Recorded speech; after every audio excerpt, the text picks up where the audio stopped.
And welcome, everybody, to the Foolish Tech Show. Happy Halloween to those of you in the States and anywhere else that practices Halloween. I don't think there's many places around the world that do practice Halloween, or they're just getting into it, I think. Not sure.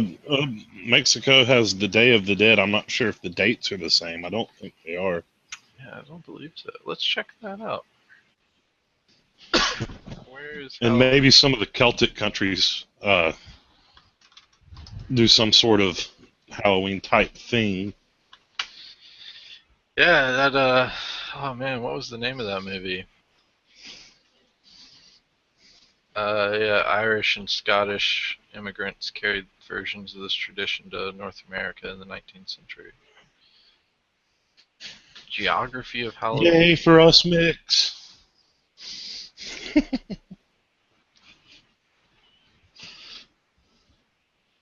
Well, looks like some of the Asian places have it. Yes, but it started with my ancestors, the potato farmers. Australia and New Zealand have somewhat of it. Huh. And Michael just posted into the chat where you can download all the Tribes games for free. So get them if you want them. And if you're watching on YouTube or G+, join us at foolishtechshow.com or foolishit.com/live. You can jump in the IRC chat with us here. And yeah, it looks like a few places have Halloween. I'm going to post that link in here too. Shaloop. All right, so we got what I think is. Did you mention the New Zealand girl we met down there in Austin and how she was fascinated to see how we did Halloween as well as, of course, Thanksgiving here in this country? No. You don't remember that? Nope. The New Zealand shuttle driver that took us from the airport to the. Oh, her. Yeah, she was nice, and she mentioned specifically yeah. Halloween. So yeah. Now I remember. Excellent. Oh wait, that's not supposed to be playing there. Playback. Yeah, that is supposed to be playing there. Why am I playing? I was reminded of something today from a funny conversation I was watching, and only slightly taking part in because it was funny. I think this is the point, so I'll just share it. The Internet Helpdesk routine, and that time that I put in there for it was the time that related to the conversation I was jumping in on. But if you do computer repair and you haven't seen that skit, it is by far worth the 7.5 minutes it takes to watch it, because it is probably one of the funniest things and will get you through any hard day. Yeah, I can see. I just watched about 30 seconds of it. Yeah. Yeah. The conversation that was taking place was about a 12 o'clock flasher. Yeah. Funny. Very. And what made it even funnier though was like he was trying to get help, and basically it was an IRC chat, so everybody's like a jerk on IRC. Not our IRC, but another IRC that I hang out in now. They were like, read the manual, and they were like, I did read the manual, and then they were like, so when you read the manual, did you read this part? And like told them about, because he basically was like, hey, does anyone know how to get the TV to tell time automatically? It's hooked up to my network, so it should be auto setting to the TV. And everybody was like, read the manual. And they were like, I did read the manual. And they were like, well, did you read this part? And they were like, yeah, I read that part, but it's hooked up to my network. It should be pulling the TV from the internet. I can get to Netflix. And they were like, no, that's not what that part said. That part, all right, wait. What cords do you have hooked into your TV? And they were like, the power cord, the Ethernet cord. They're like, and they were like, what? And we're like, I know there's more cords back there. And they were like, the HDMI cord, and they're like, no. And the manual part they had quoted was that you have to have it hooked up to a coax cable to be able to have the TV set the time automatically. Otherwise, you had to do it manually. So. But yeah, some people can't can't handle the truth, I guess, as Jack Nicholson might say. But basically, they don't want that to be the case, and so they want to, I don't know, somehow change reality, I guess, and make it. Well, that's why to their will, but yeah. I've added another reason I don't like Samsungs, because the TV I have hooked up to mine, I only have it hooked up to the wireless, and I don't even use the wireless part because it's just a monitor for my computer. And it sets the time automatically through the wireless connection. So. Well, so that was pretty funny. The older Samsung stuff is really good. It's here in the last several years that I've seen people really start to have problems. Listen, as I've said, they're the leaders. As I mentioned before, they are the leaders of the SSD industry right now. So they have a very strong position there. Their presence in the TV segment is huge, of course. I don't know. It depends on the market segment you're talking about, but I would say, on average, they're generally so far their smart TVs and their phones are both crappy in my opinion. Well, I don't know. The Galaxy phones sell very well. I think they're crappy from a tech perspective, but they did do okay with the marketing of them, and they do compete fairly well in the Android segment. They copied Apple. Well, sure. Okay, whatever, man. But the point. And they did it crappily. Okay, so, geez, okay, everyone's got their opinion, and they're entitled to it, of course. Well, but they're generally considered by the people who make the money and do the accounting and the books. They generally think that they're doing fairly okay in most things. Yeah, because you can. And I would say I'm not ashamed to say that I own quite a few of their products. But I bet every one of their products, at least one thing is wrong with it. Yeah, but it's also cheap. At least one fundamental. I think they're in a process of evolving. They're in a perpetual state of evolution with their products. So I feel like, just like Windows 10 is largely considered to be a work in progress, I think Samsung is taking that approach as well, and I think a lot of manufacturers, frankly, are. Who does put out a finished product? I mean, the original frickin' iPhones couldn't even fucking run two things at once, So nice language, Michael. Yeah. Glad I age restricted this. Sorry. But the point. 15 times in one sentence. I'm sorry. My father was a police officer, so there, just have that. Anyway, so basically. Cops don't cuss. You should tell that to my dad. He taught me every word I know. But at any rate, I think we can all take stances against anyone, but I think overall they're fairly successful. And I would say that their leadership in the SSD arena has been a boon to the industry. They've been setting the price point lower and lower, causing all the competitors to do the same. And I think that's a very strong position. And maybe they don't always execute perfectly, but I don't think anyone ever does.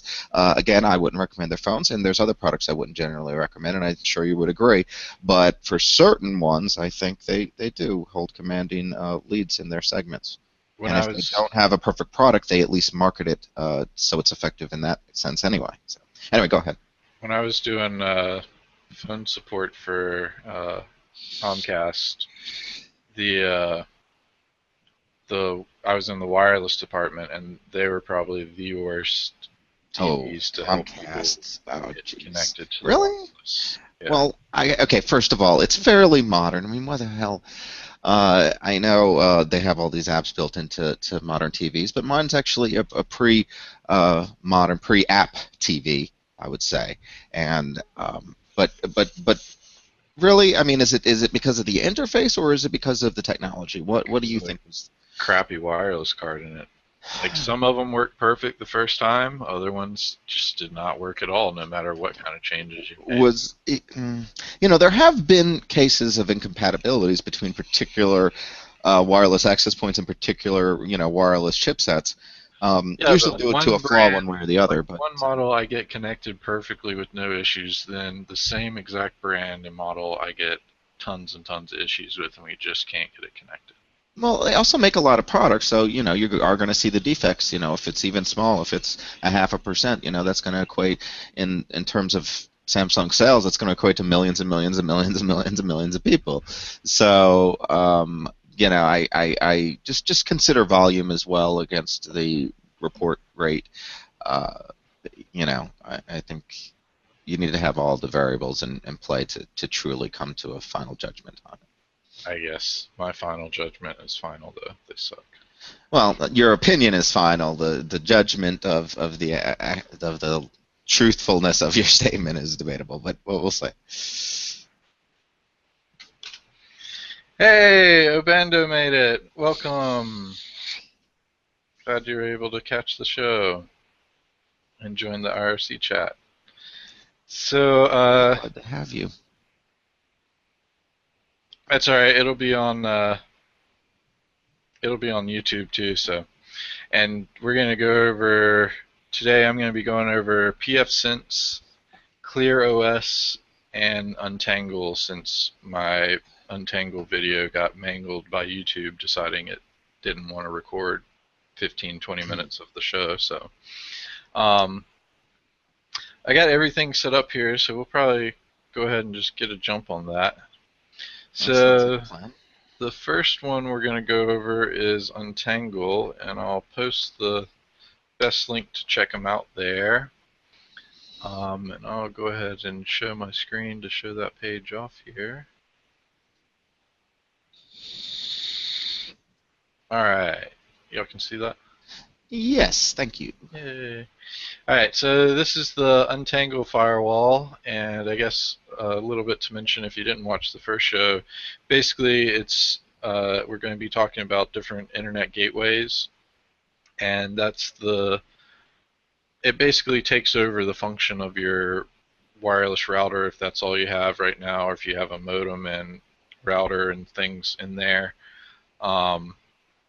Basically, like right now, what I have it set up as is I have my cable modem first, then I have a little Jetway box with 2 Ethernet adapters on it, and the cable's plugged into the Jetway's plugged into my wireless router, which I just turned into an access point. An access point, thank you. And then all of my stuff is hooked into the access point or through the wireless, but essentially everything is traveling through my internet gateway or firewall and then out to the internet, and vice versa for the internet coming into my network. So that is a very good thing to have. You can monitor your traffic, you can find things that shouldn't be happening, plus you get a little bit more control than most of your generic routers and wireless routers will really provide you. Plus, you get a lot of features that you can add on and do in addition to it. Effectively, get the equivalent of a 4-figure device, in a relatively cheap software package, assuming you already have a piece of hardware capable of running it. I think it's a good point to express that. A lot of times you'll see big name, big box items that have a associatedly high price tag that's what you'll have to step up to, in order to get those features otherwise. And this gives you a much more economic way to get that power with, a little bit of expertise and knowledge, but that's what we're here to bring you. So. Well, and we can point out, too, that most of these places all do offer hardware solutions. So you can get a system pre-set up and defined for their stuff. But you can see the base price off these are fairly expensive. I mean, you're looking at small business to enterprise level pricing, so not very good for those things, but really all you need is a Core 2 Duo For those shop owners out there, though, think about this. You could effectively give them and provide for them the power of one of those boxes and provide it at a similar, including a discount, level, and yet only spend, as you'll see, a very small amount, if not incredibly small amount, on it, getting it implemented. And as far as the Core 2, Duo, I think even that could be potentially more excessive power for it. This will scale down to, am I right, a device running as cheaply as $100, correct, or no? I mean, probably you can pick up, if you go to a pawn shop or something, you could easily get a computer that's a Core 2 Duo and 2 gigs of RAM and be fine for up to, I think it's like 30, 40 people is what the hardware recommendations for that mean. Oh, excellent. Well, see, there you go. And so, depending upon the size. Yeah, you can actually see here their appliance is fairly limited. Atom single-core processor, gig of RAM, 160 gig hard drive. So think about it, folks. I'm sure we all have, an old PC lying around, and I'm sure you can all throw in a gigabit Ethernet adapter into it, and that's all it really takes. Yeah, basically, the biggest thing is just having a computer that you can dedicate to it and having at least 2 network cards in it. More if you want to have multiple WAN solutions and segmented LANs and different things like that you can do if you add more network cards to it. So I just want to point out here, Undertaker mentioned that he remembers when Samsung was cheap Korean rubbish. And honestly, Undertaker, it still is. But they've brought, I do believe that they've grown out a little bit more, though. They've just expanded their marketing team to get people suckered into buying it. All right, so let's get on to Untangle here, because I got a little bit to cover. We're definitely going to be going over an hour today with this one, but I don't mind. So I don't think anybody does. It's Friday. So we showed off Untangle and some of their pricing, and I put the link in there for where you can get the free version, or you can check out their software package. And I do want to note that the free version will get you covered for a basic small business, but really if you're doing it for a small business, it is actually worth going for the full package, especially if they're already set up on Active Directory. It integrates really well and gives you a lot more control and fine-tuning. And majority of your businesses, the reason why they really want a internet gateway that they can control and manage is for web filtering and reporting. And what is the cost of that versus the free?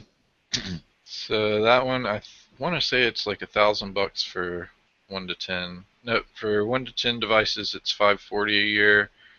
11 to 50 is probably more your average network range that you'd be setting it up for, and that would be $1,000. You can see their prices increase almost double for everything. So now, don't get too scared out there, folks. If you do require some of those features and think these prices are making you cringe, if that's what's happening, I think once he gets to another one of the options he's going to be going over today, you'll find that that's not nearly the case. Yeah, I mean, you can get these options otherwise. The reason I'm starting off with Untangle is probably because it's the easiest to set up, nicest to manage. There you go. And works the best for most all users and places. You can get public sector and nonprofit discounts they have here, so if your small business you're setting up for applies for that, you can set it up for that. So the other thing I want to mention that Nick pointed out to us is they are doing a webinar coming up on November 5th at 1:15 Eastern. Post that if you could. So I'm going to post that in here if you want to join in that webinar. All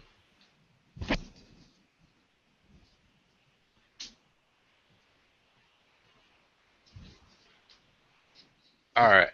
So they do have a webinar, and it looks like they go over some pretty basic concepts, and probably will show you how you can use Untangle to manage all of those, because you can do Untangle with all of those. So we'll go ahead and exit out of here and look at Untangle that I have set up.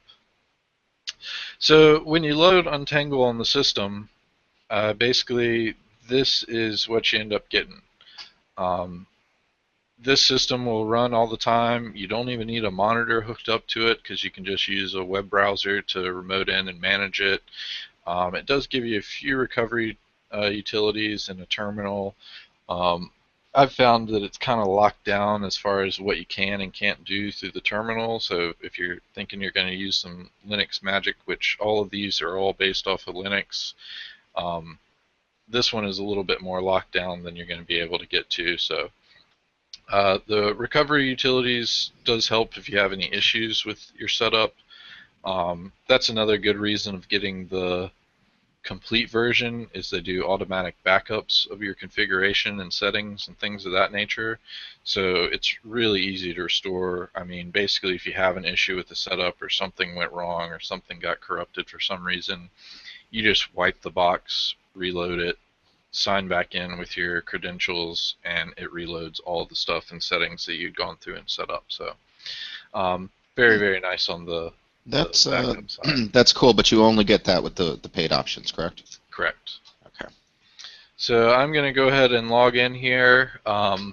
Sorry it's not super huge, but I couldn't figure out how to get VirtualBox to let me talk to this one. I figured it out for ClearOS's setup, but I couldn't get this one. So, I see. Yeah, you can't. You weren't able to install the. Oh no, you can't install the guest editions, can you? It won't let you. Ah, darn it. And it doesn't require the guest editions. It's something about port forwarding with the network interface if you have it set to NATing only, and I couldn't figure it out with too much time. So we'll just go over it this way because we did pretty much go over this a couple days ago if you want to check that out. I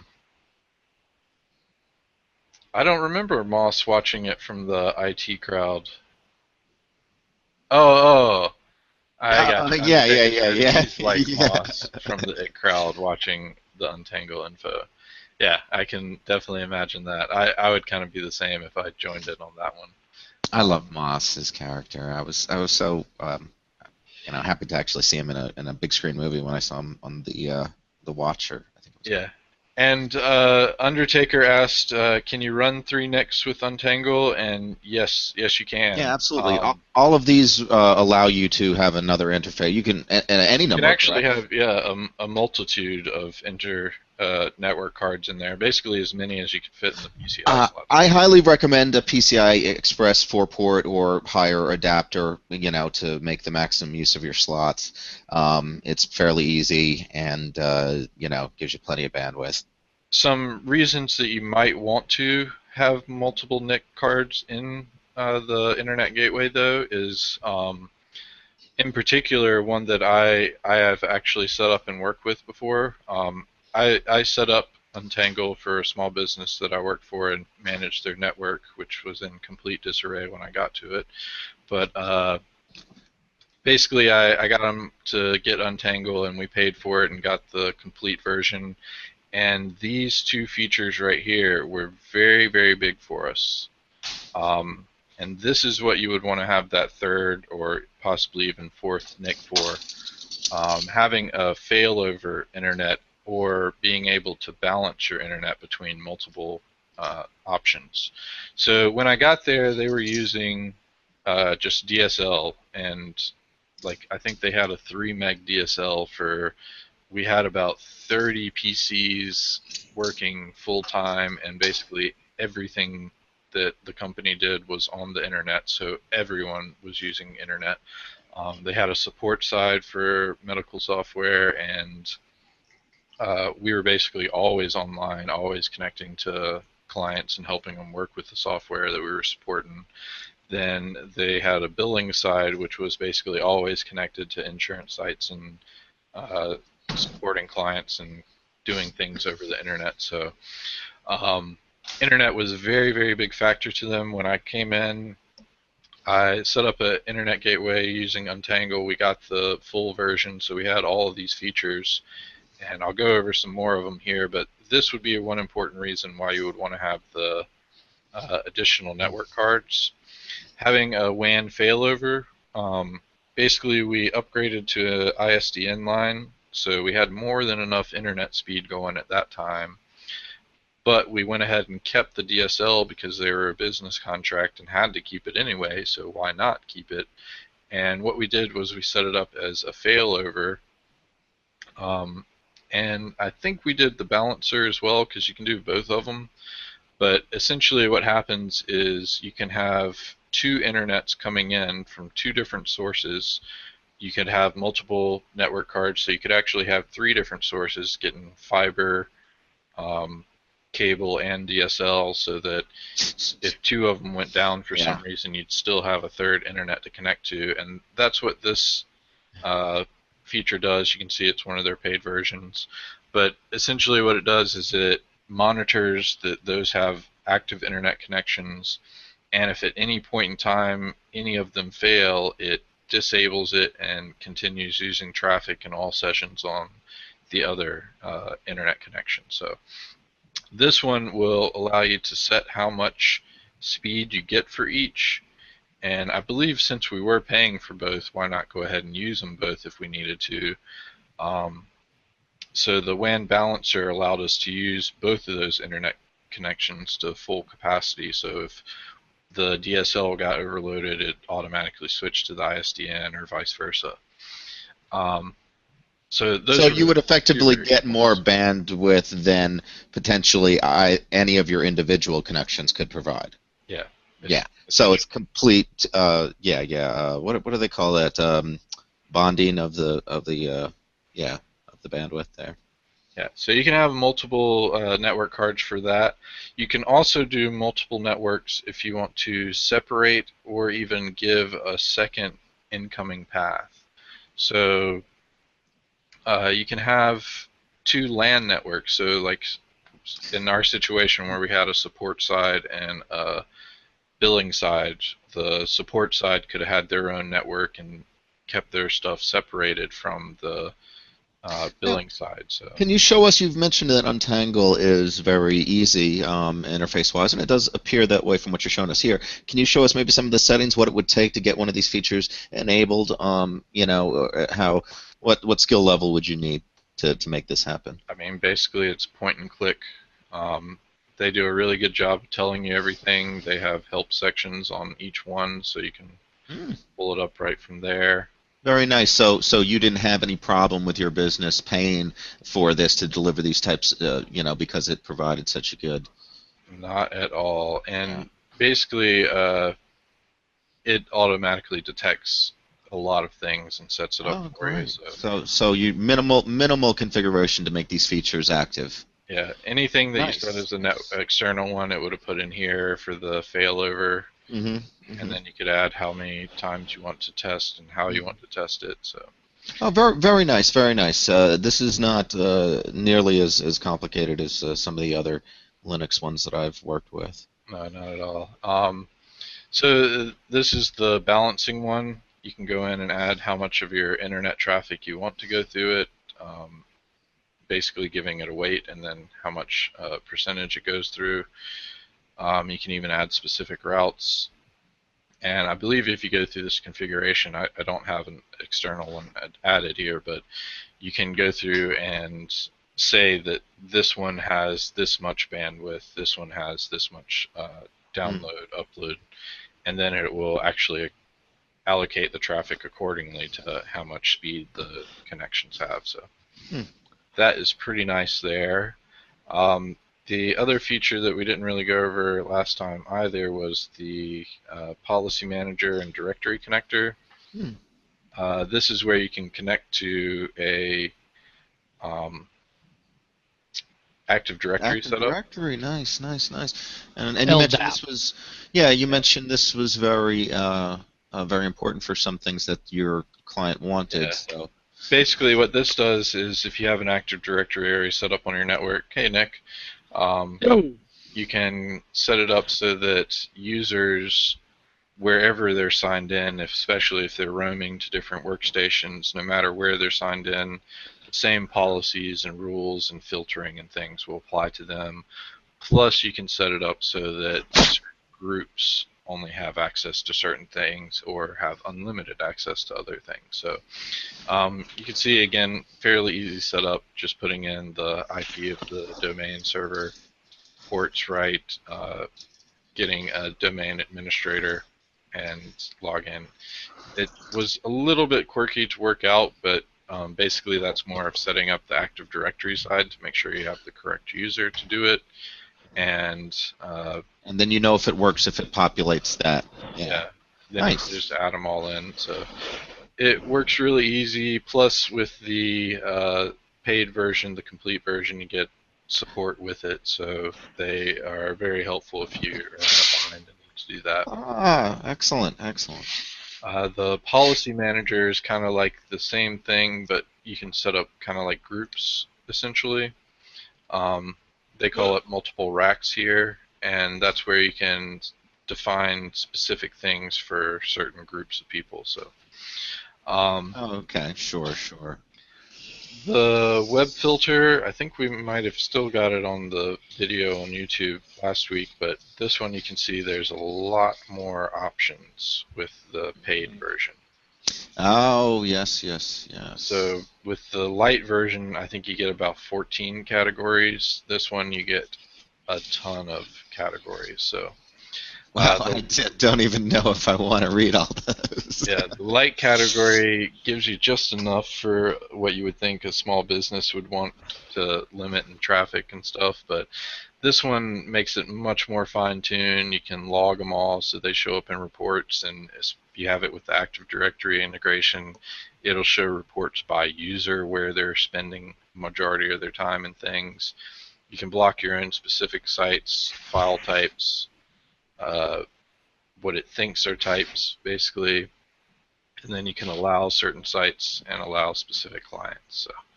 So very, very nice option for the web filter, and that is honestly where I see most of your small businesses and even enterprise level are going to really take a listen and note on. And the free trial is how many days? I'm sorry to interrupt. 15 days. 15 days, okay. Yeah. So the next option is you get a virus blocker, and these are all at the network level, so anything coming in and out gets scanned. The light version, I want to say, is using ClamAV as its virus detection. That's why it stays here. You can see the light version of the web filter didn't stay because basically this one replaces it. For the virus blocker, this one actually enhances it because now you have two virus scanners scanning your network level.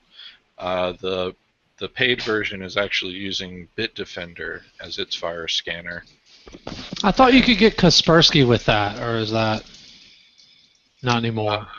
Let's see. May not be anymore. Yeah, now Seems like to me you used to have a choice or something. I might be mistaken. I think before it was Kaspersky, and now they've switched to Bitdefender, which makes sense because Bitdefender is a lot more well known for their network level antivirus. Not hacking other companies to increase their. Yeah. Well, that's a plus. So these two does not mean that you can just not install antivirus on all your workstations. This is just a kind of high-level one. There's certain things it's not going to be able to block. Yeah, like it wouldn't be macros, right? Would not be typically detected. Oh no, it might. They might. Yeah, no, it would detect some of that stuff, but yeah, you don't want to rely on a network-level virus scanner, just like you wouldn't. Can you elaborate on that anymore? Like the network level virus scanner is gonna do the same thing that your local virus scanner is going to do, minus the runtime detection. But it's going to do the heuristics, and it's going to do like archive. It'll like scan inside archives and use definitions and stuff. Encrypted stuff, though, it's still not going to be able to deal with. Yeah. So it won't do encrypted. Of course, it won't do encrypted. And if I recall, of course, if it's coming over to you through an SSL connection, and you download the file through that.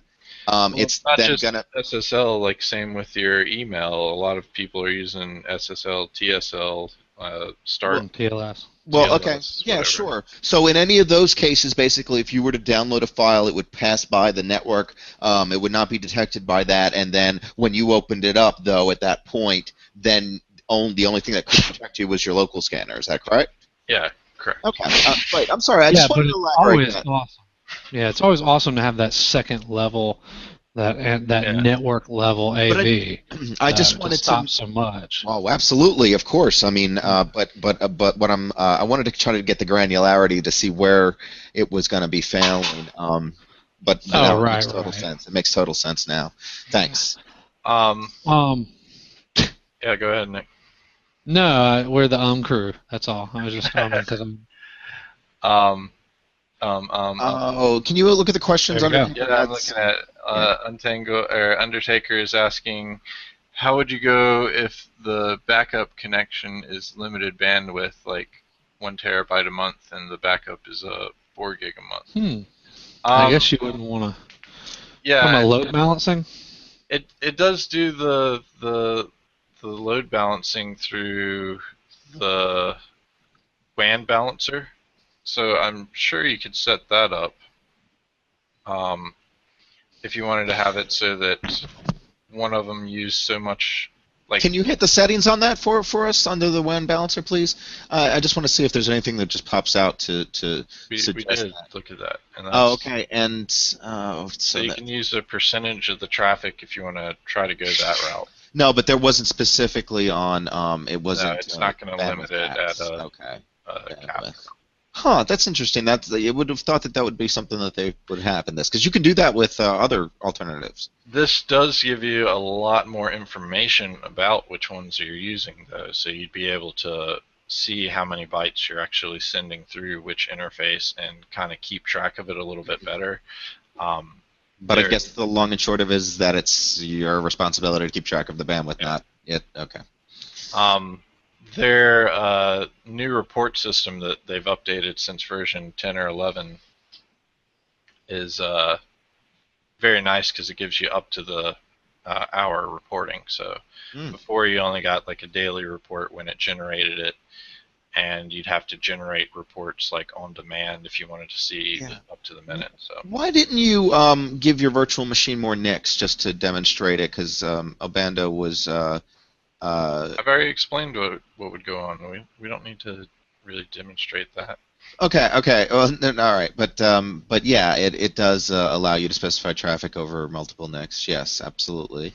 And it does appear, compared to SmoothWall, to be easier in some aspects. I do agree. The configuration is very simplified in this. It seems to be kind of foolproof to get up and running, kind of like on or off, and very little to go to mess up. And that's why I really like to add. I wanted to go over this one first. You do have bandwidth control, so maybe that has some. Oh, let's see. Yeah, because I know it to be in some of the other ones you're going to go over today. So, just curious. Say Obando. Yeah, Bando Computing is here.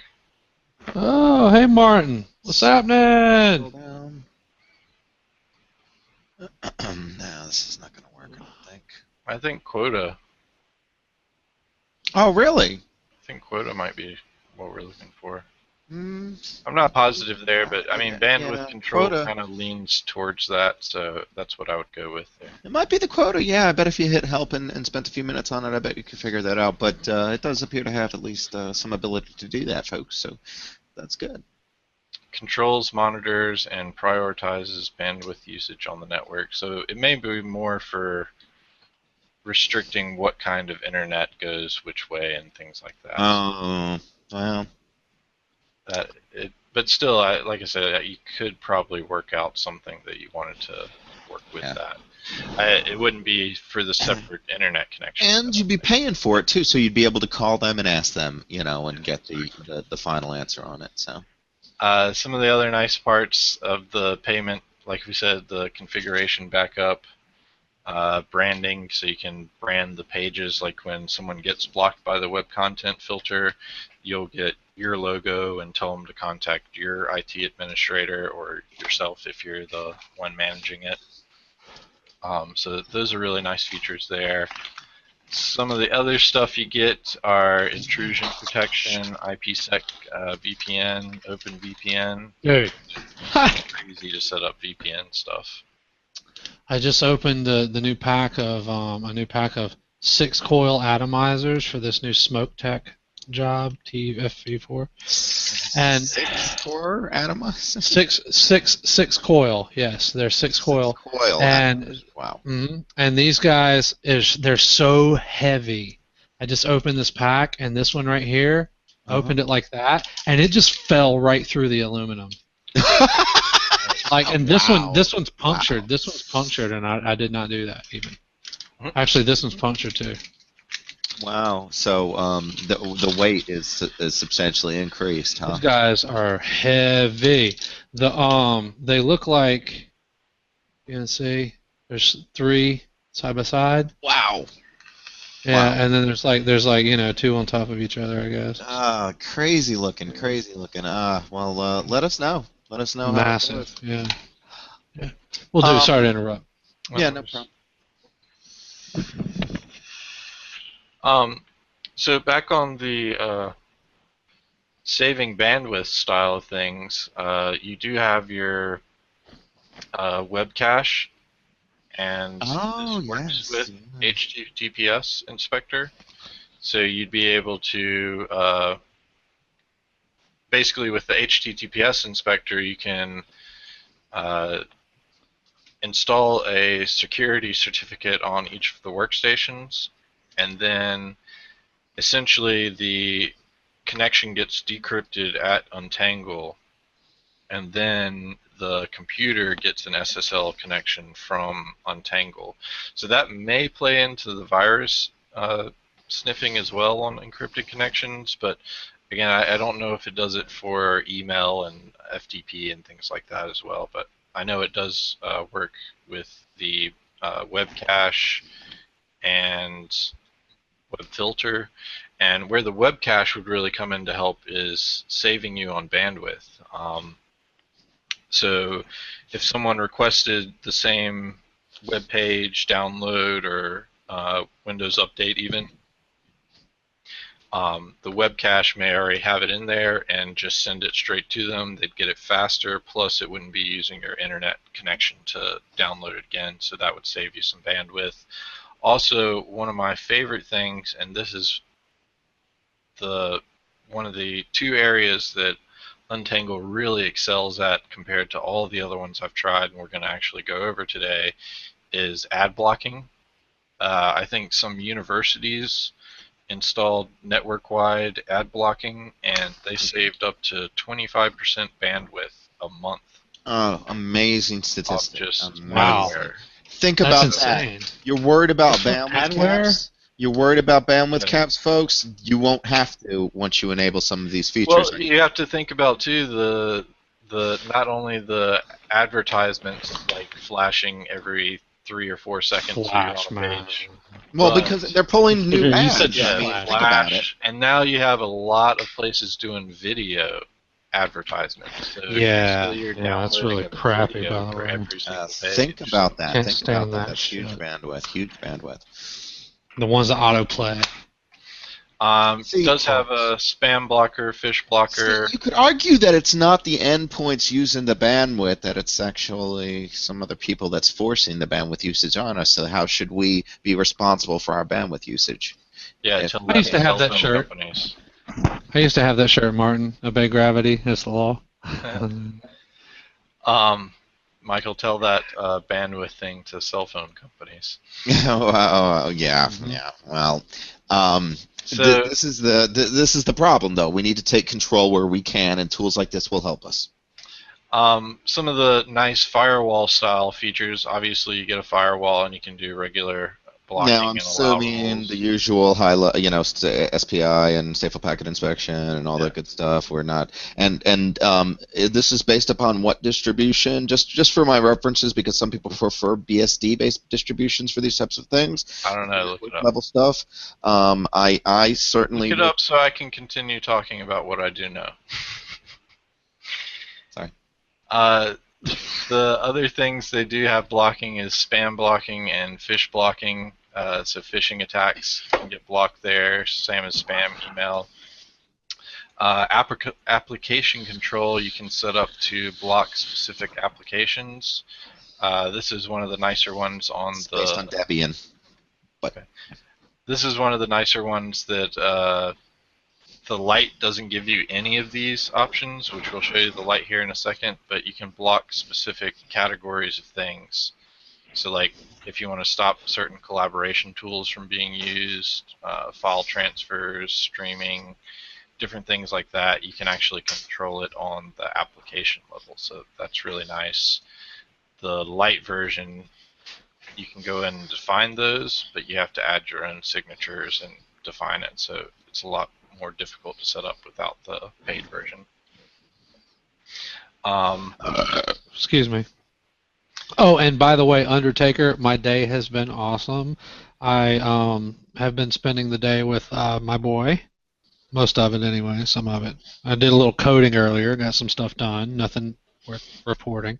And then spent the rest of the day with my boy. He did Halloween pumpkin carving, and that was awesome. I'll throw some pics up. Pictures? Excellent. I do. Awesome. Throw some up in a minute here. But I'm sorry, go ahead. I just wanted to talk to Undertaker. But since we're already interrupting, I just want to say that I just posted 3 links in there to the DistroWatch differences between the 3 solutions that Brantley's going to be talking about today. Again, for those Linux gurus out there, who do care what the distributions are based upon the tools and security of those distributions, and what package versions they're using. I highly recommend you take a look at those links and find out, and and maybe tell us why. Maybe tell us why you prefer one or the other. Sorry, go ahead. Yeah, they're done. I'm just aggravated at Google, man, because it's getting increasingly more difficult to find the products and services that I've been using for years. To find them and use them with Google. Thank you. Google Photos, for example. Anyway. So beyond that, SmoothWall is one of the ones that I wanted to check out there. Undertaker, that's probably going to be something I do next week. I have a few other ones that I was going to look into, actually, Endian, IPCop, and Watchdog, and some other things. But let's finish these up. And the biggest thing that I like Untangle for is their reporting system. By far one of the best reporting systems that I've seen across the 3 that we're going to be going over today. Essentially, these other 2 are kind of like you have to define your own reports and work with it through logs and things. Untangle gives you the ability to set up name mapping, so you can have things named with client IPs, as well as having the directory connector integrated. You can have it by username, so that is extremely helpful for that. You can have alerts sent to you, so you can get some specific alerts if something is happening on your network. And you can have the reports emailed to you and have the logs attached to them, so you can review them outside of the system. You can specify when you want to generate them, how long you want to keep them. I really enjoyed the monthly reports, and actually I normally had all of these enabled so I could get kind of a past and daily report of what things have been going on. So the reports, though, I don't think I'll have any good reporting info on this one since it's not actually being used, but essentially it breaks down everything for you. So yeah, I won't have any good, by the way, information. I think that's important to mention. They've been around for a few years, so that's interesting. Definitely, I'd say if you're setting it up for someone that is a small business under 50 users, It's $1,000 a year for the full version. You get all the features.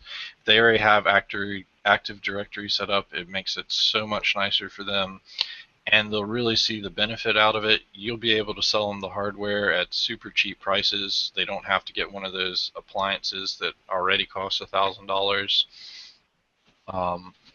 Plus, you'll be able to maintain and set up Active Directory. If they don't have it, you can kind of entice them into that stuff so that they can manage it and take full advantage of everything here.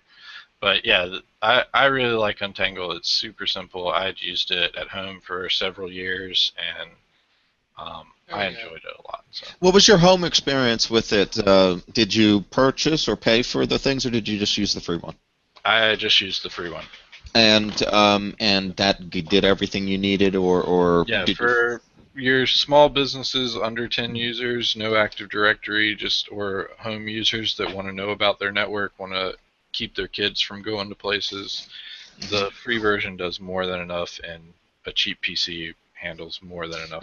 And in comparison to an average off-the-shelf consumer router, the levels of feature offered by any of these products far exceeds it, or even the free versions, or is that far exceeds it? Okay, even the free versions. Okay, just wanted to make that clear to our community of listeners as well.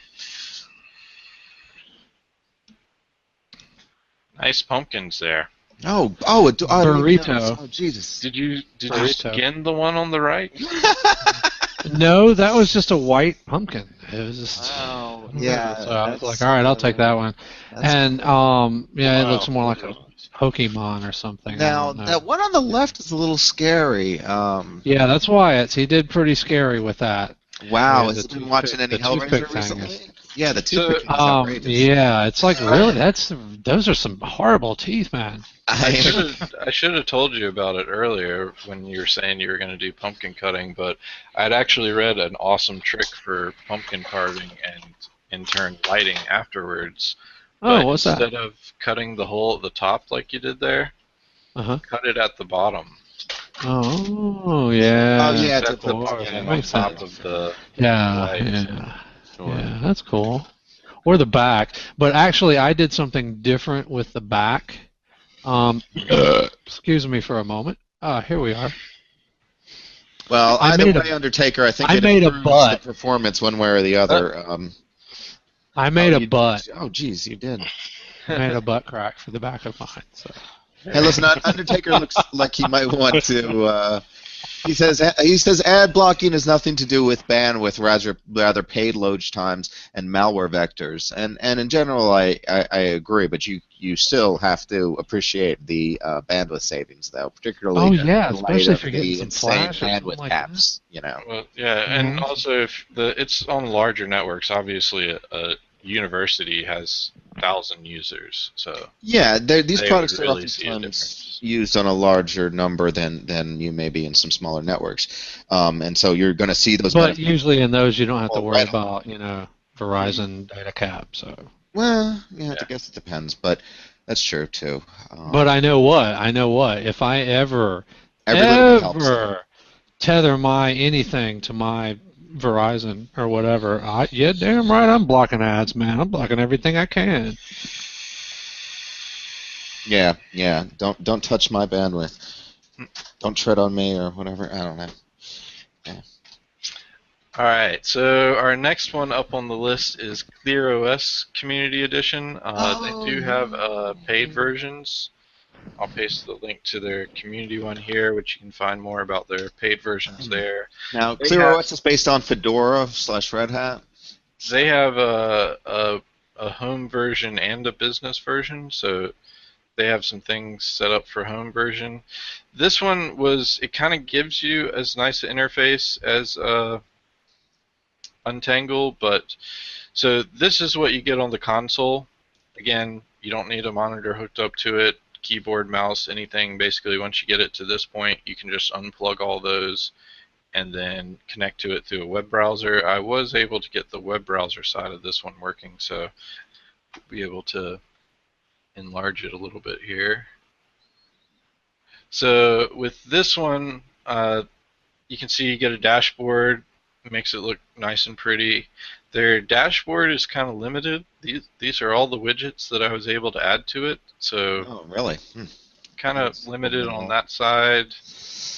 The other side of it is you get a marketplace to install things, and oh, like an app store? yeah, it is kind of like an app store. I went through and installed all the free ones, so you can see the stuff to install. I didn't do the account import because I didn't need it. There's not very high ratings on some of those things. Yeah. Yeah. It's pretty funny. I actually didn't go to the marketplace when they showed you the ones to install. They didn't show all of these actually.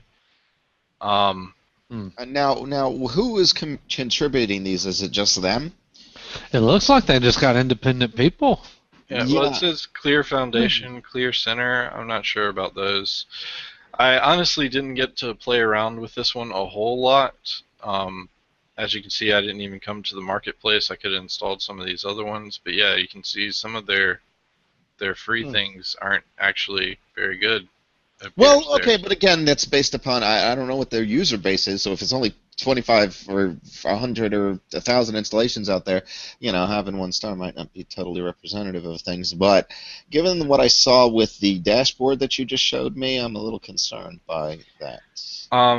But you can see they do have some paid versions, and they kind of break everything down by year. I don't remember what the home and the commercial version really got you, but I'm sure it would have included some of these things so that you wouldn't be paying yearly for each one individually.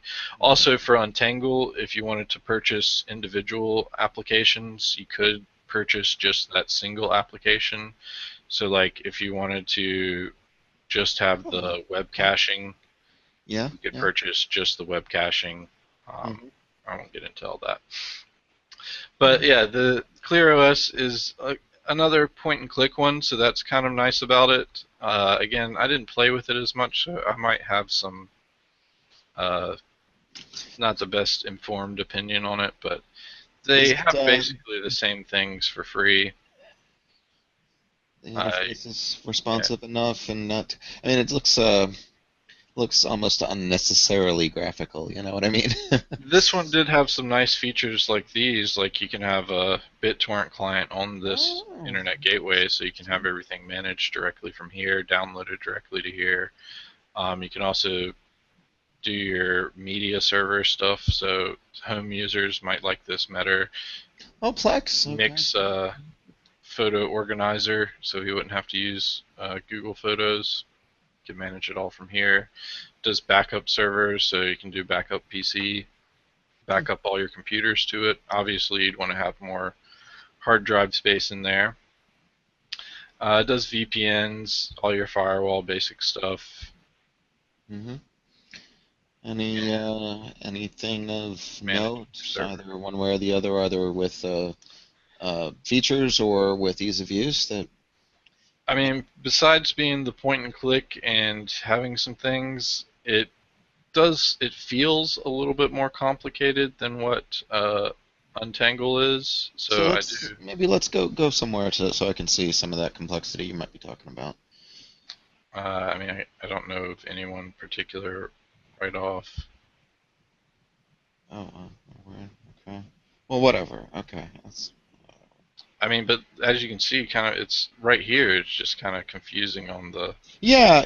I'm just trying to figure out where I need to go to get regular stuff done. It doesn't seems a little. So this is their directory connector, which you do get that for free. So that is kind of a one-up on Untangle, is they do allow you to connect to Active Directory from here, I believe. Oh, okay. That's. But I might be wrong about it being able to connect to Active Directory, so. Oh, maybe just LDAP and not Active Directory? I don't know. Like you can see, I don't get a lot of options. Yeah, there's not a lot of options to connect to things, so. It does seem a little bit more. Oh no, you can connect to Active Directory here. So. Oh yeah, there we go. But look, they make that a little bit more difficult, don't they? I mean, while it is graphically presented, you have those connection strings, which I think could have been asked a little bit more. easily. Yeah. I think here is you would have defined the actual domain, and if it detected the domain, it would try to pull this stuff along from it, or possibly you can't do it with standalone. I don't know. Okay. Well.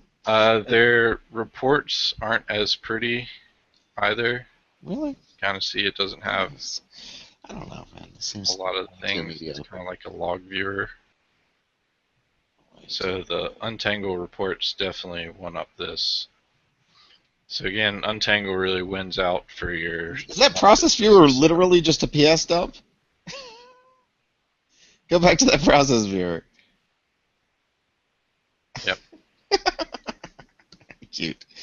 Okay. All right. I'm glad they spent so much time on that. That is kind of nice so you can kill it from... Oh, yeah. Well, if there's no other way to, right? That's going to be your only interface to make that happen. So I wouldn't say rule it out completely, though, because it is kind of point and click. It is something that I'd seen recommended in other places, so I wouldn't rule it out completely. Do you remember the usage scenario? Do you remember the usage scenario where they were recommending it? Do you remember the size or the... they didn't specify any of that. So. Okay.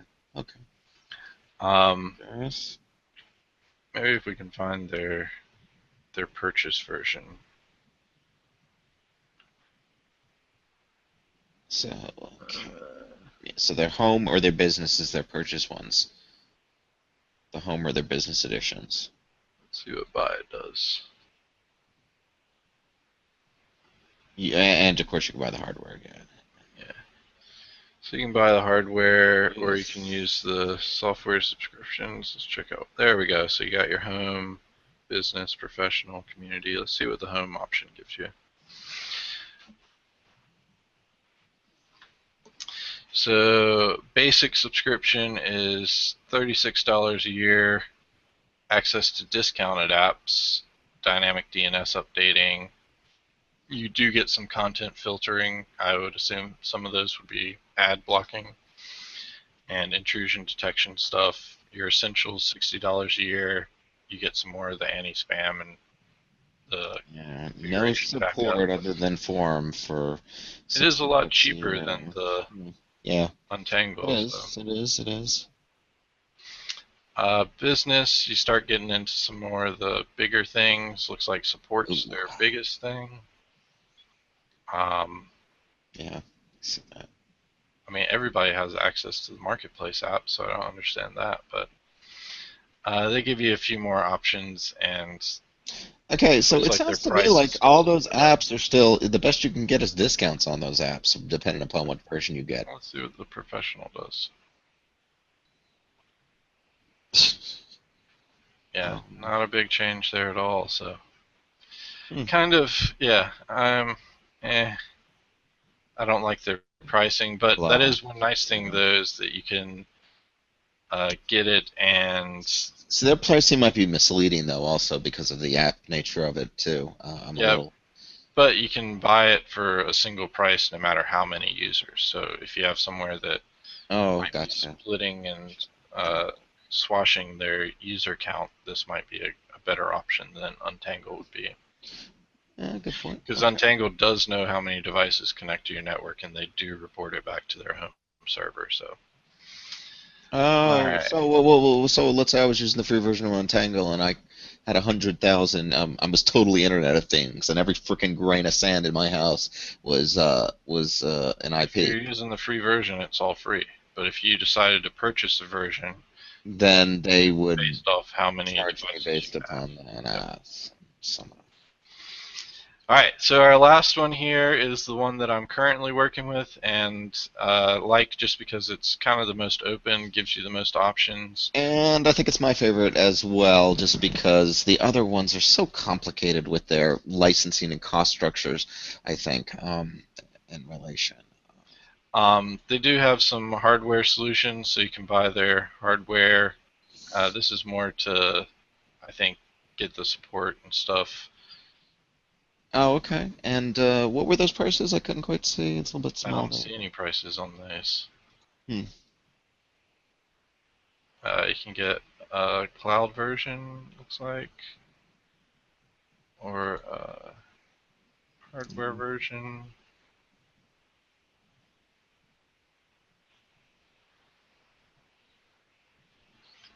Correct, Undertaker, but those widgets didn't do a lot of things.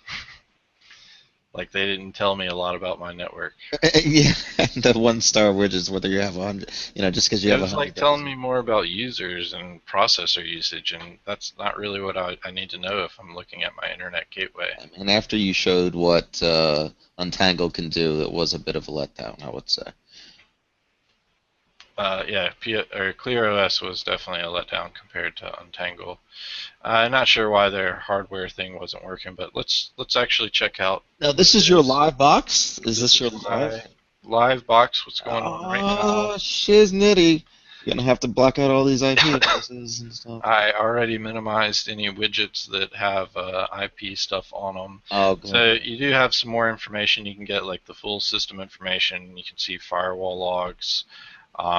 I like the network graph so I can see exactly what's going on as far as downloads and how much bandwidth I'm using, temperature sensors, smart status, time. You can check out all the services. These are all the services that I have set up. The nice thing about this is they only charge for support.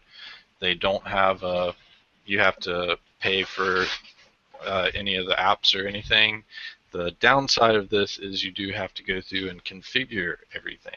So that is why most of mine, you can see, are not running, because I have not gone through and configured any of these things. Yeah, and the configuration, I think you'll find, is a little bit more complex involved with this, and we'll get into that shortly, I'm sure. This is really nice, though. This is the dashboard, gives you lots of information. Again, like I said, I'm hiding a lot of the things that I don't want shown across the internet forever. Don't have to. Hey, has that got varnish on it? Yeah, it's got varnish on it. Suricata. PF blockers, your content blockers, so you could use this for your ad blocking. You can do squid and OpenVPN, yes. You need to focus. You need to have a little part on OpenVPN. Squid! So you can do your caching, and it can do some reports on that. I am kind of disappointed in the reports that you find on here, though. I mean, this graph is really nice, but the biggest reports you get are bandwidth D, which does go in to show you a lot of the bandwidth usage over time. It does break it up by IP. I don't have Active Directory and haven't even thought about setting it up with this, so I'm not sure what that would end up showing you. But hey, B, that's a long list, so let me interrupt you here before I lose this train of thought. Two, actually. First is, you mentioned the squid. It's got squid on it.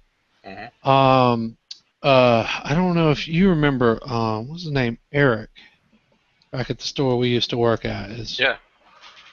Eric, I think it was him. He set up a squid server for us at one point, which got dilapidated and messed up, or Sean did something. You know how that works. Yeah.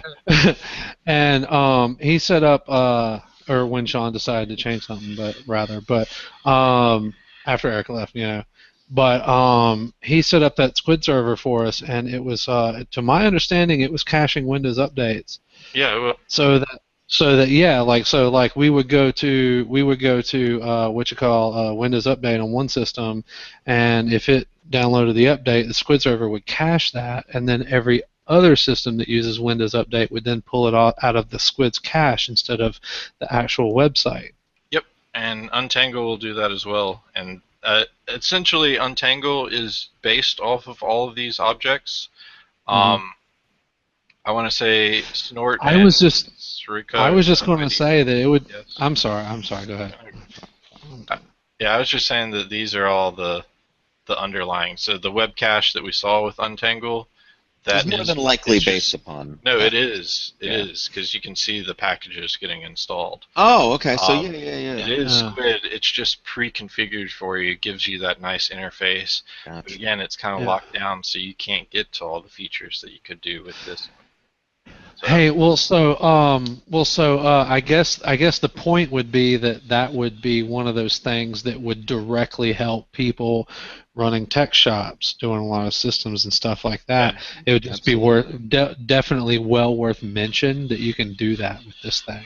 Hey, very And good point, guys. I don't know if there was some special setting or something for Windows Update to work, or if it just works on normal websites by default, or if it work everywhere. I I know think it Windows probably Update, everything would. It's comes just from you're a going to certain, notice from it a a lot certain more with domain, Windows Update. but you know, there's some I know there's some I don't know how this crap works. There's some communication with the Windows Update web server that doesn't go through the cache, but I don't know.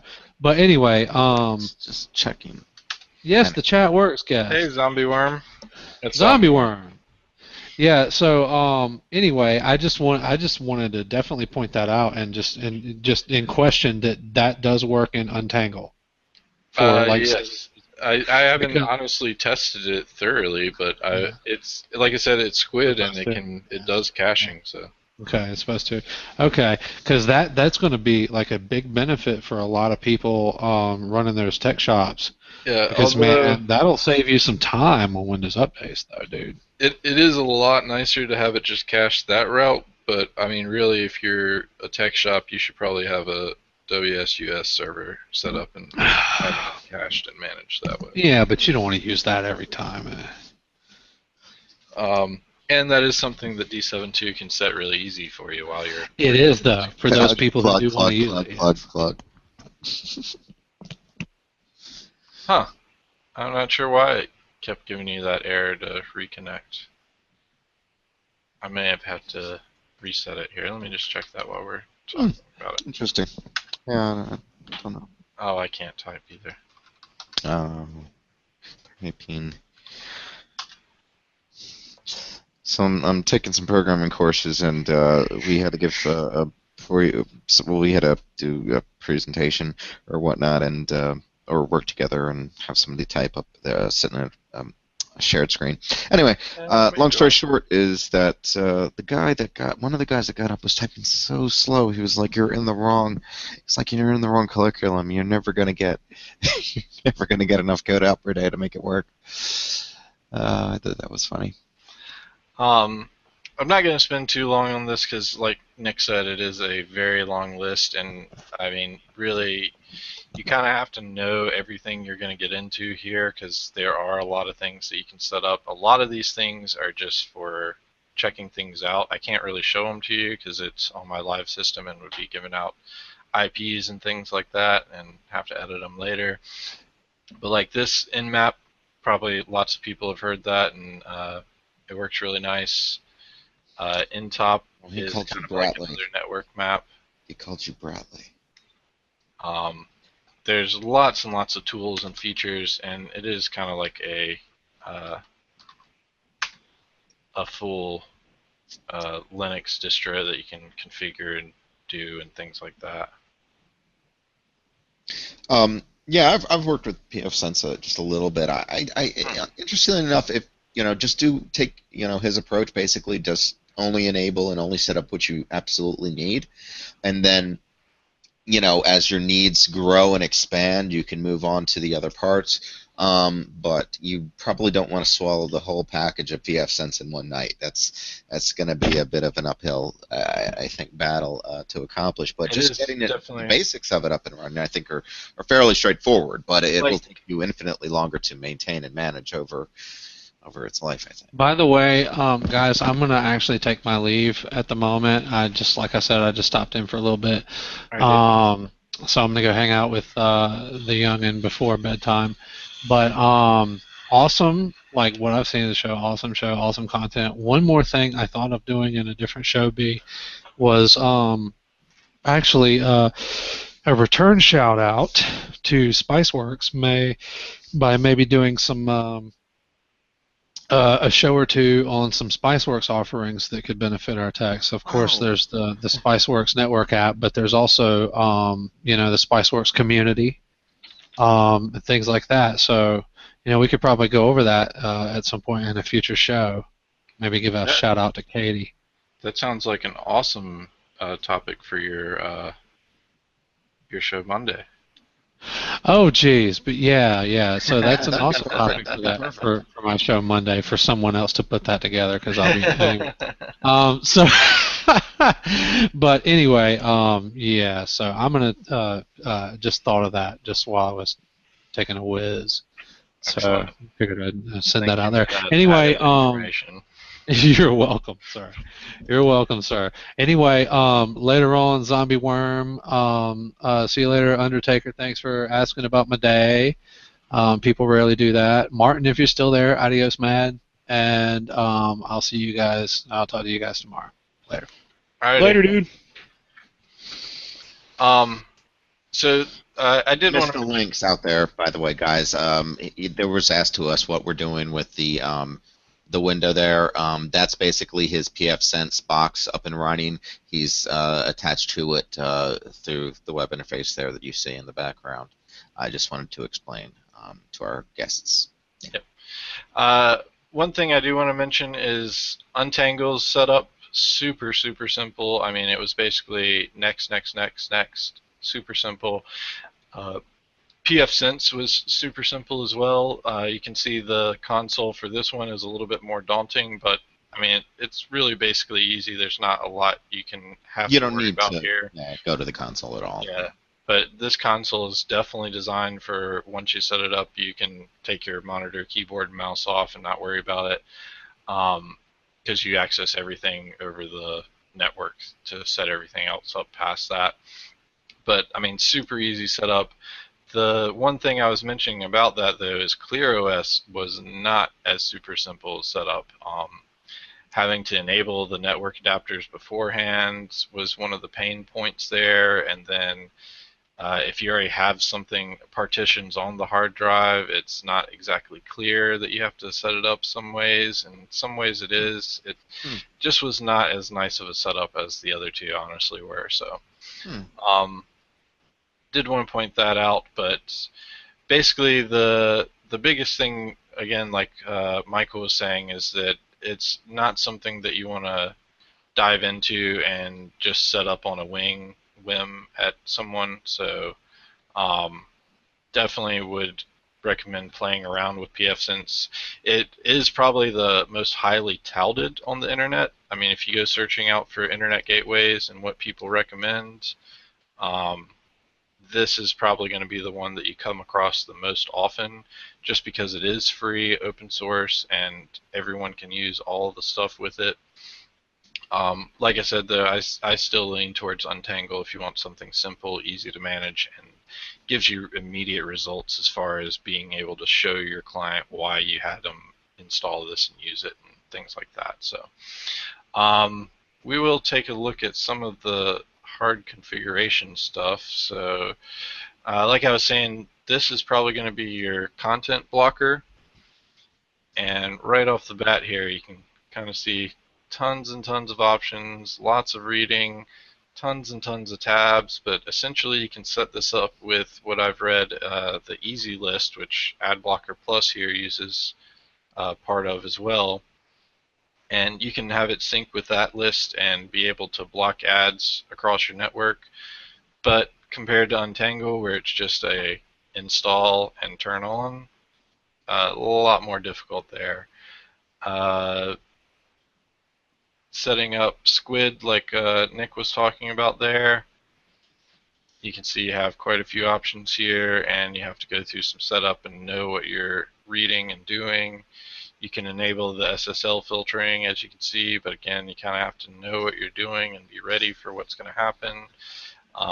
It does take a lot more research, but I'll say this, that once you install it, it's a fine internet gateway for just replacing the server. So you can go ahead and set it up, use it as your internet gateway, and do like I'm doing, slowly add things as you go over them, find out what they do, how to work with them. Plus, you'll have a lot more information about what things are and how they're used and things like that.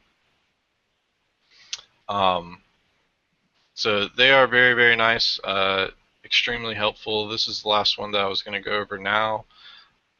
These are some of the other ones that I've come across. Some people have talked about SmoothWall. I'm probably going to look at that over the next week and see what it's all about and get one of those set up. Endian was another one. Endian, however you pronounce that, was another one that we looked at and was recommended to us. I'm probably going to look more into that one. IPCop is another one that was recommended, and I'll look more into, and we might go over these next week.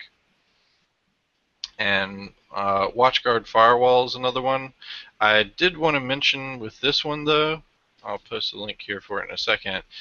This one is actually really nice if you're looking for a internet gateway hardware. These network appliances are fairly cheap. It's a branch of SmoothWall, by the way, according to Undertaker, and Undertaker's also recommending WSUS offline. Yeah. That has some issues sometimes too, but what I want to mention about this one is you can get these boxes, I think eBay.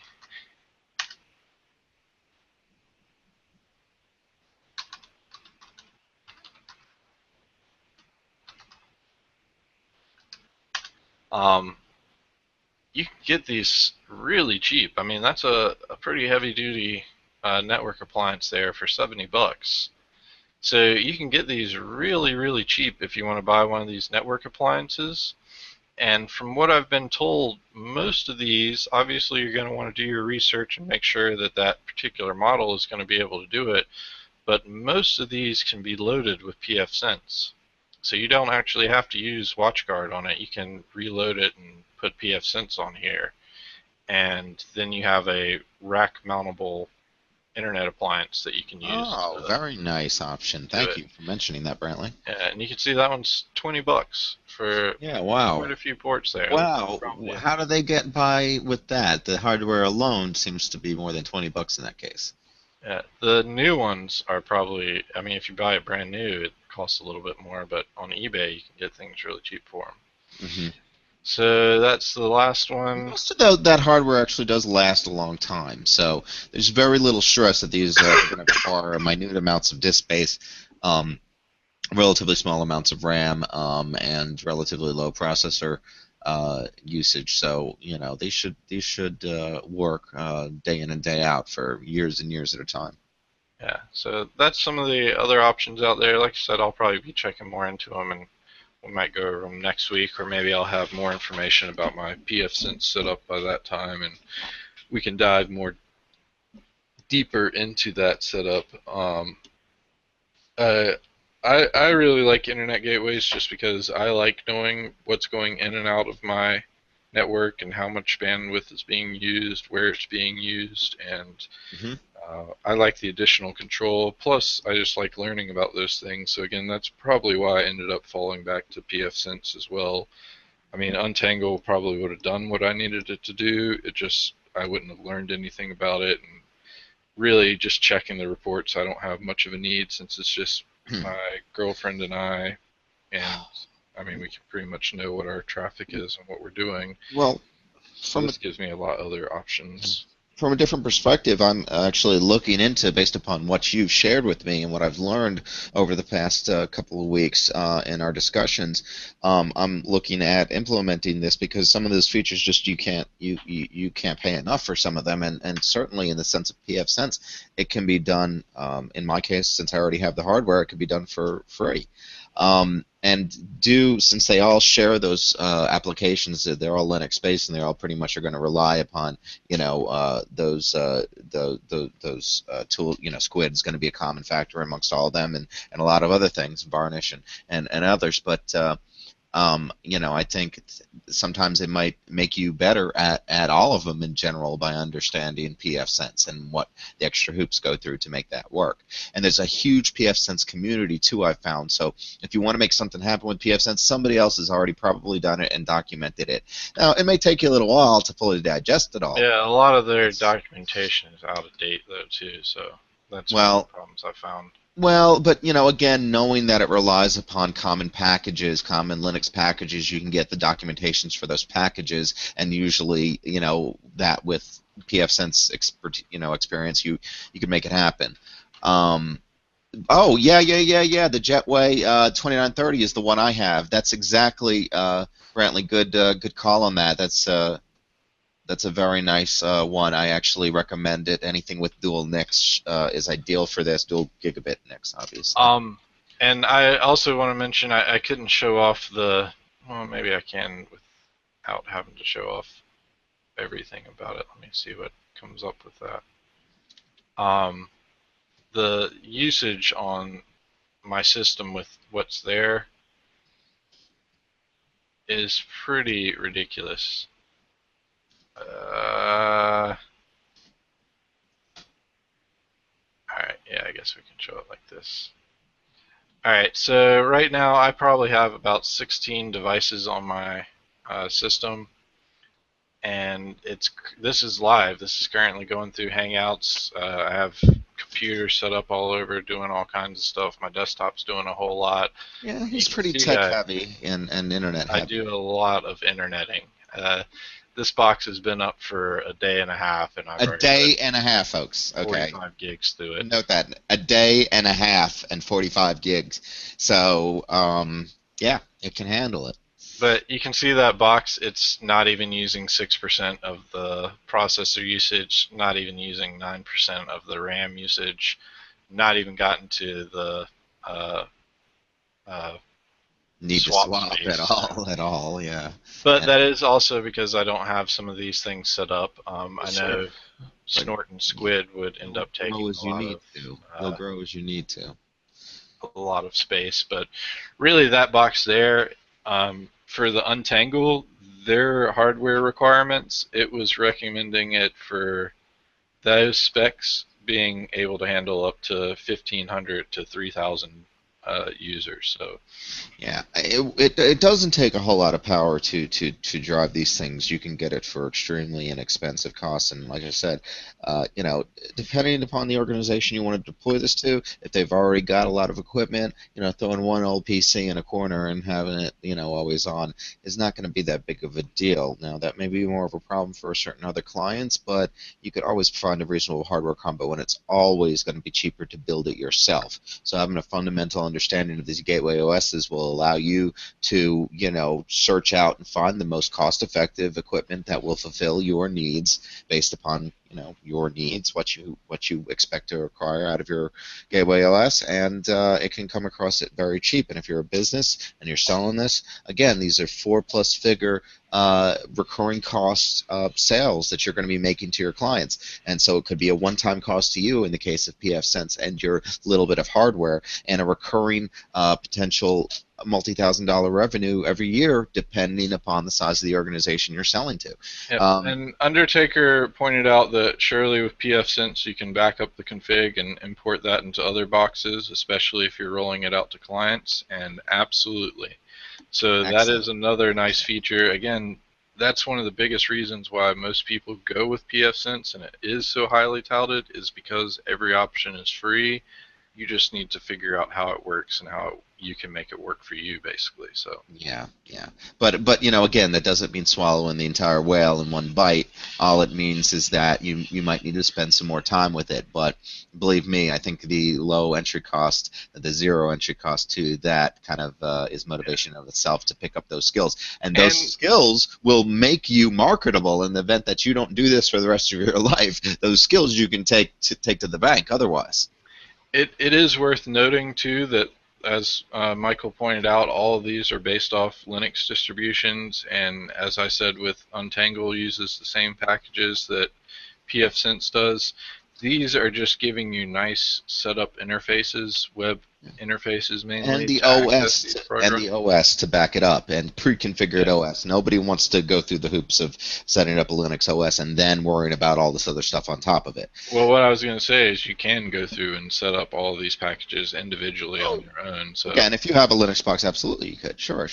But I recommend taking the easier pre-done approach. If they've done it and they've done it well, and we've showed you at least 3, if not 4 options today, I think those are pretty good. But again, doing it the manual way could be even more beneficial to your because education. You can get the latest versions. That's where I was going with that. Yeah, but don't most of these have package like pfSense updates its packages, doesn't it? No, it goes through pfSense first and then updates to that. Well, sure, but they need to prove the stability of those. Remember, this is running your network, and you don't want a new release of a package with a bug to take your network down. So I think that's probably a good thing. And think about all the routers that are out there that don't ever virtually get their it's bad, software but I'm upgraded. saying if you do find a limitation on it, you're going to have to go through and compile it from source and set it up on your own and do everything like that anyway. But you can do that on pfSense. Yeah. I gotcha. Yeah, there's you can come at this from 1,000 different ways. And brew your own way if you like. That's kind of the beauty of it, and that's sort of the limitation that we have with the pre-configured typical consumer and even entry-level business hardware that's out there. Just does not give you the level of flexibility you need for every situation you're going to run into. And as I'm sure you guys know, there is techs every day. You're getting new things thrown at you every single day of your life, and pfSense is going to be able to keep up with something like that. And pre-built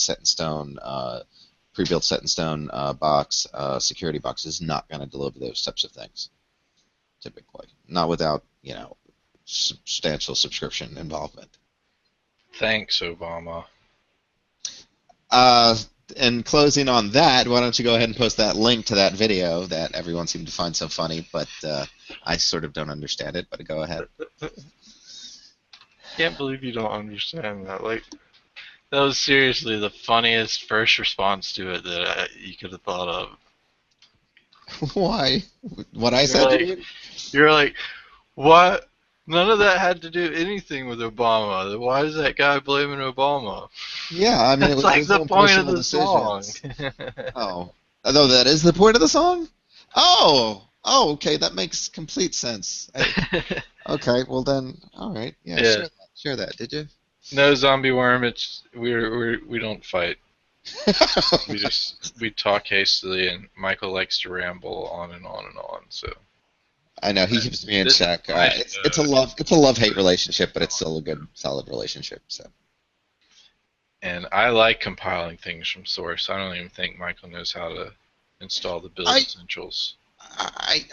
I can, and I have, okay, Brantley, but believe me, you really think, right, the whole point of all our software is to increase people's productivity, to reduce their downtime, to get them up and running more quickly. So I think those are the things that we should ultimately focus on. It's not to say that we're all not very technical or capable. No one here is comparing themselves to anyone or another, but I think we'll all just benefit from each other's experience, what that may be. In the case, today, I think it was a wonderfully informative show. And I think we can bring these skills to people with varying different levels of expertise, entry level and up, depending upon the solution you're going to choose. And again, that flexibility to bring these capabilities to a lot of different segments of the population, of our population, even our subculture, the tech subculture, I think is wonderful. So there, yeah. See, eventually he just runs out of steam, so sometimes I just wait him out instead of arguing with him. Okay, we can move on.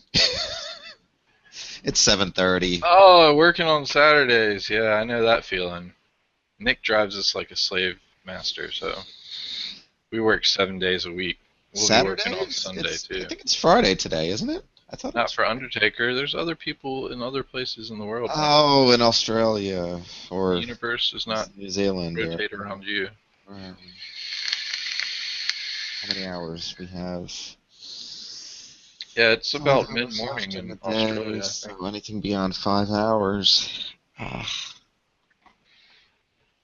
It's about mid-morning for Australia, if I'm not mistaken. Daylight savings time coming up this weekend, so Tank, you'll be setting your manual clock. I forget which one it was. And is this on top of the leap second, or the leap second's already happened? Jesus, you missed it. Yeah, you missed it. Just be thankful I showed you that last week tonight, which I'll post that thing. And yes, I will remember to reset my manual clock. You know you've said nothing this whole time, and all of a sudden, out of the blue, you're just like, "Goddamn Lisa!" Hey, actually, Tank, I had something I wanted to ask you relating back to your survival stuff. This is something that I actually do myself and have been doing for quite some time. But like, I stock up on canned foods. Like, I know it's not as practical to have in your go bag, but it is nice to have that. Like, if you decide you're not going anywhere and decide to follow the instructions of stay in your house type thing, when the power goes out and the internet national, or when the national foundation collapses and you don't have power or anything like that, it's good to have like a good couple weeks worth of food. I ideally want to get to the point where I have a year or two's worth of food, but that's a little bit more stockpiling than I have the capability for. I don't want to get a year or two's worth of food simply because I rent and I don't want to have to move it if I have to move before all hell breaks loose. Yeah, that's as far as canned food, I don't have any in my pack, although I am thinking about putting a couple of cans of tactical bacon in there. Yeah, and you had mentioned the MREs, getting those. Oh yeah, I used to have. Yeah, I'm gonna get some MREs, and I've got my freeze-dried food and my coffee. That's.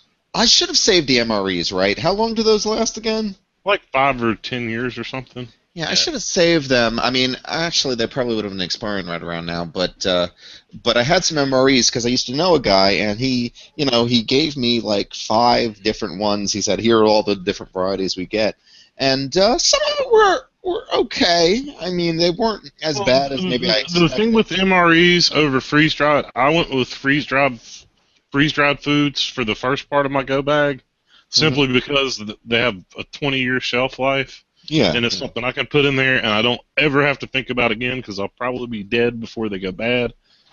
And he's not an optimist, but other than that. But the thing is with MREs, you get a lot of them come with a little bottle of hot sauce or some salt and pepper and a napkin. Yes, they come with those toilet papers that are moist. They come with lots of that, yeah. And plus, you don't have to heat up the water first. Most of them, you just pour water in, and it's got the chemical heating. The thing with the canned foods, though, like what I am thinking about doing is, like, my grandparents have some land in Virginia that they're never going to sell, and it's just going to pass down through the family, and they're more than likely not going to develop it unless we all land on hard times and all end up moving up there or something. But that's a place where you can take a whole box full of canned food and bury it, and then if something does go down, you always know somewhere that you can go back and get, say, a year's worth of food. Well, yeah, and honestly, if you bury it at the right level, with it'll stay at a more constant temperature, and it'll last even longer. Yeah. Well, I mean, I really, with canned food, hopefully you don't have to worry about length of time there, but from what definitely I understand, there's options. Indefinitely. Everything expires, Michael, eventually. Well, from what I understand, actually, the can will rust away before the food would expire in there. Ooh, yeah. I didn't know that. Yeah, so that's my understanding from it, is that essentially the can will begin to rust away before the food will go bad. Obviously, when the can starts to rust away, the food has gone bad. But because I wouldn't trust it. But, yeah. Don't eat rust. It's not a good idea. Not the best option. Essentially, I don't think tetanus shots will be very prevalent in that kind of a day.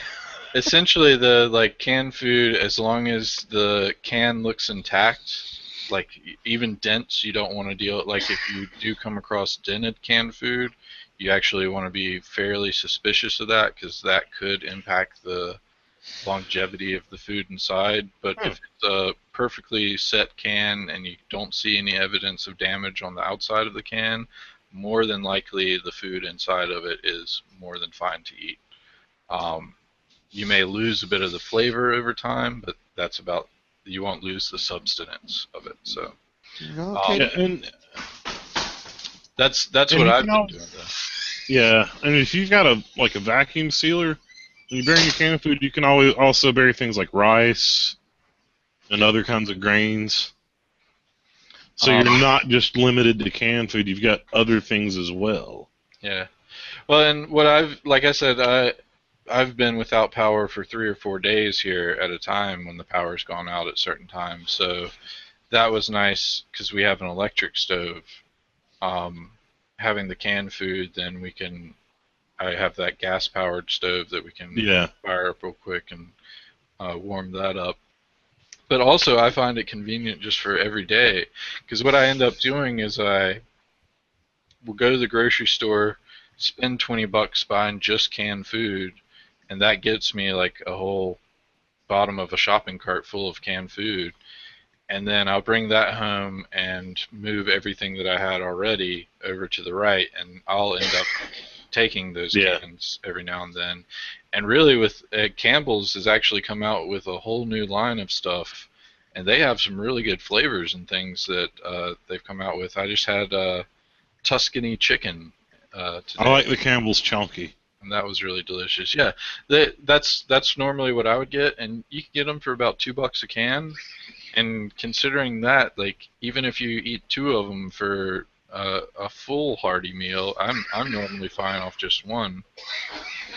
But if you eat 2 of them, that's $4 for a meal. That's still better than anything you can get at fast food. So I'll normally eat 1 or 2 of those and eat them as the month goes by, and then when I start to get about halfway down, I'll go out and spend another $20 on just canned food and fill it up like that. So. And and also I recommend some kind of a coffee, not because you want coffee, just because the caffeine can do a lot of things to help you. If and plus you're going to get tired of just plain water, and some of the powdered water additives flavors might not be too bad. Yeah. I think those have expiration dates on them, though. Let me check. Probably, I'm sure. I actually have some Hawaiian. But I don't think they'll end up hurting you. I think they'll just kind of lose their flavor after a while. Johnny was not a fan of this Hawaiian punch, but I thought it was alright. It tasted like Hawaiian punch. And remember, you're not properly prepared for anything unless you have at least 1 can of Spam, which means I'm not prepared because I do not have 1 can of Spam. Best Buy January 2018, so 3-year shelf life, I guess. 4-year. I think we got this a year ago. So that's not bad, but still could be better. And yeah, I think it probably is like the canned food, because I want to say the canned food has about that same expiration date on it. These are new ones that I just bought here. Yeah, actually, they say Best Buy 2017. So, but yeah, I mean, it's not a bad idea to keep those kind of stockpiled. I mean, you don't have to have a year's worth of food, but you can have a couple of days don't hurt. Yeah, or a couple of weeks even. Yeah. And when you know you're moving, you can just eat canned food up until you move. Plus, you save. Especially if you have a car that you know doesn't do well in like snowy weather. If you live in a place that snows, you don't have a couple of days worth of food on hand during the winter times. Definitely, definitely. But like it'll save you money for when you're moving. If you stockpile on canned food, then when you get to a month of instead of buying pizza for everybody, you can hand them a can of soup. Yeah, or that. Sorry, out of soup. You're gonna have to settle for sauerkraut. You look really good at Christmas time donating a bunch of canned food. Terrible for trick or treating. Casing the joint for more supplies. Dude, I should totally hand out canned food for trick or treating this year. Oh man, those kids would have to carry those heavy ass bags around. Here's your cream of mushroom. Yeah. Nah, man, I'd be giving them the chunky chicken soup. It'll do you good, kid. Enjoy. Like parents, what would parents think when people brought in canned food? Like it's not dangerous. It's better than a ham sandwich. Yeah. It's better than like open candy or like apples or something like that. So, shoot, I'd be Can of happy to Campbell's get. soup, you can tell if somebody put razor blades inside of that. Yeah, I'll Open. give kids granola bars, oodles and noodles, and canned food. So, come by Here's my your house this ramen Halloween. noodles. Happy Halloween. Oh. Oh, I can just see the look of disappointment on their faces. I ain't a Are you 5-year-old kidding? going, That's Oreo what the flavor. fuck? Pick that back up off the ground. Oh man, my house would be so egged. No. That's something else I do. I actually have twice as much ramen noodles stockpiled because I don't think that shit ever goes bad. If it does, who could tell? Yeah, right. So the cup of noodles say 2016 for some that I bought a year ago. Let's see what the regular bags say. 2016 as well. They don't have a lot of faith in their ramen noodles staying good, but yeah, they ain't like cardboard tastes bad worse years later. So I'm kind of curious what these would. How would these go? These don't even go to the end of the year. December 29th they go bad. Doritos. Or supposedly go bad. So. Alright, well I think we have rambled on enough. Thanks everyone for watching. We'll post this up on our YouTube. I'm probably going to edit it so we can zoom in on that untangle part a little bit better. Otherwise, next week we'll have some other stuff to go over. I might get into some of those other internet firewalls that we mentioned, play around with those. Probably we'll get into some other things. I think Monday we might be talking about the Spiceworks and their community, which has been awesome for us. We definitely give shout out to Katie at Spiceworks for helping us and working with us, especially going to Spice World and all that. Awesome time, fun place if you have lots of tech people that you want to meet and greet and get to know some more things, attend some seminars or whatnot. Or if you just want to go to Texas and eat good food. Yeah, that too. And their community is extremely helpful. They have a huge forum with tons and tons of people helping each other all the time. So sure you've seen those come up in your search results looking for tech work. So probably we'll talk a little bit about that, dive into some on Monday. That's 8 a.m. Eastern Time, again after Daylight Savings Time, so people remember to save your hour. And otherwise, yeah, happy Halloween to everyone out there. Thanks for watching. Enjoy your horror movies. Yeah. We're outie. Have a good weekend, everyone. Undertaker, hope you finish up your working so you can have a good weekend. Yeah, man. All right.